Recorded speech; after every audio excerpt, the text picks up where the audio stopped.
haven't contacted you because you're not trying very hard as a friend.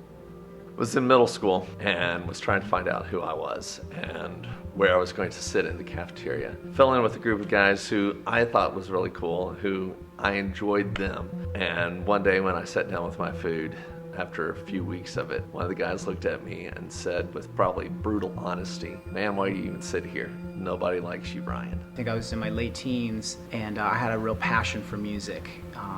It was almost uncontrollable. I couldn't think of doing anything else with my life, but a couple of other older people told me that that was never going to happen, that I was never going to have a future in music, and then I needed to get a real job and think of a real career. So one of the things that I felt like I've always was called by God to do was to work with youth. And a few years ago, I was seeking advice from somebody I trusted, and he told me that he just didn't really think I was cut out for youth group and that I probably shouldn't do it anymore. And that was something that literally crushed my spirit and made me doubt whether or not this was what I was supposed to be doing. I was in a relationship when I was in college, and right in the middle of college, we were nearing the end of the relationship, and in a tense conversation in the car, he said, "You're not the person I thought you were."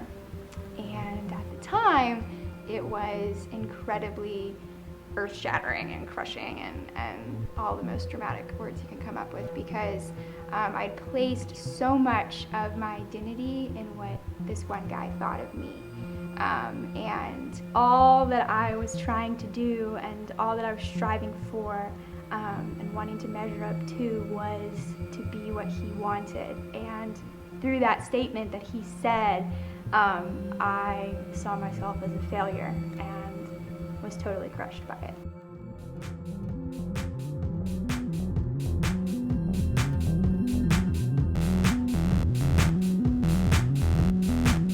So at first I was crushed, but now looking back on that time and those words that he said to me, I'm thankful for them. And I know that might sound kind of weird, but at that time when I'm questioning, okay, or saying that you're telling me I'm not the person that you think I am, well then who the heck am I?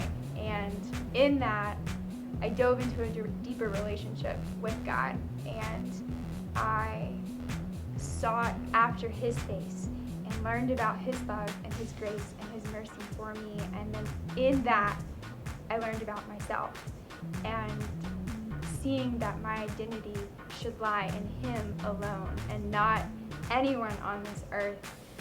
And anyone's opinion of me is nothing next to God's. And so placing my desire in him and to know him and to draw closer to him is what I'm truly wanting in my life. And so I'm thankful for those words, because I'm so glad that I wasn't the person that he thought I was, because I'm way more than that. You've been so nice to me. I've never had a friend like you.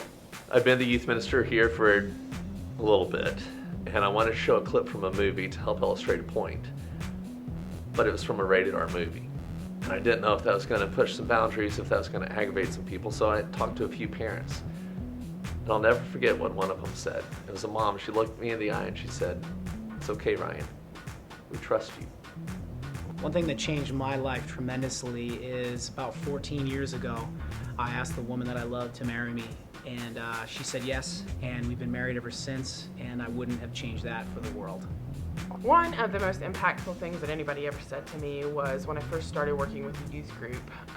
One of my mentors growing up, that was one of my youth leaders, told me that she was so proud of me and that I really reminded her of one of my heroes growing up. And that really changed the way that I viewed myself in the youth group and impacted the way I went forward from that point on.